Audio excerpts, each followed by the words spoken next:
ഉൽപ്പത്തി പുസ്തകം അധ്യായം 16 1 മുതലുള്ള വചനങ്ങൾ. ഹാഗാറും ഇസ്മായേലും. അബ്രാമിന് ഭാര്യ സാറായിൽ കുട്ടികളുണ്ടായില്ല. അവൾക്ക് ഹാഗാർ എന്നു പേരുള്ള ഒരു ഈജിപ്തുകാരി ദാസി ഉണ്ടായിരുന്നു. സാറായി അബ്രാമിനോട് പറഞ്ഞു, മക്കളുണ്ടാവാൻ ദൈവം എനിക്ക് വരം തന്നിട്ടില്ല. നിങ്ങൾ എൻ്റെ ദാസിയെ പ്രാപിക്കുക. ഒരു പക്ഷേ അവൾ മൂലം എനിക്ക് കുഞ്ഞുങ്ങളുണ്ടായേക്കാം. അബ്രാം സാറായുടെ വാക്കനുസരിച്ചു. കാനാൻ ദേശത്ത് 10 വർഷം താമസിച്ചു കഴിഞ്ഞപ്പോൾ അവൻ്റെ ഭാര്യ സാറായി ദാസിയായ ഈജിപ്തുകാരി ഹാഗാറിനെ തൻ്റെ ഭർത്താവിന് ഭാര്യയായി നൽകി. അബ്രാം അവളെ പ്രാപിക്കുകയും അവൾ ഗർഭം ധരിക്കുകയും ചെയ്തു. താൻ ഗർഭിണിയാണെന്നറിഞ്ഞപ്പോൾ യജമാനത്തിയെ അവൾ നിന്ദയോടെ വീക്ഷിച്ചു. സാറായി അബ്രാമിനോട് പറഞ്ഞു, എൻ്റെ ദുരിതത്തിന് നിങ്ങളാണ് കാരണക്കാരൻ. ഞാനാണ് എൻ്റെ ദാസിയെ നിങ്ങളുടെ ആശ്ലേഷത്തിന് വിട്ടുതന്നത്.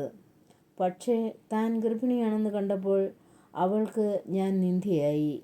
എനിക്കും നിങ്ങൾക്കും മധ്യേ കർത്താവ് തന്നെ വ്യതിയാളനാവട്ടെ.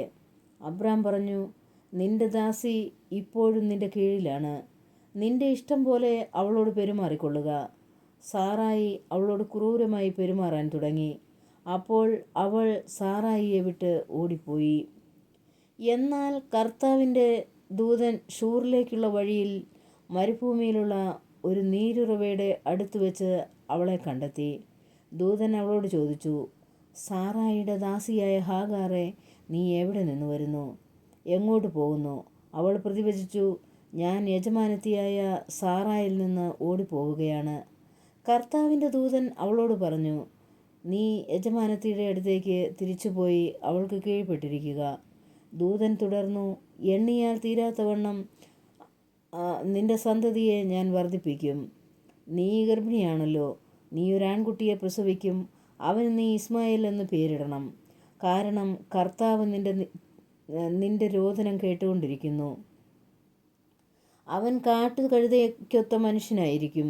അവൻ്റെ കൈ എല്ലാവർക്കുമെതിരെയും എല്ലാവരുടെയും കൈ അവനെതിരായും ഉയരും.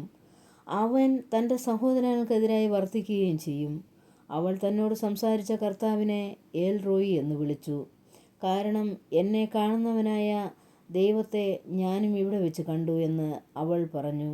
അതുകൊണ്ട് ആ നീരുറവയ്ക്ക് ബേൽഹോറ എന്ന് പേരുണ്ടായി. അതു കാഷിദിനും ബേരേദിനും ഇടയ്ക്കാണ്. ഹാഗാറിൽ അബ്രാമിന് ഒരു പുത്രൻ ജനിച്ചു.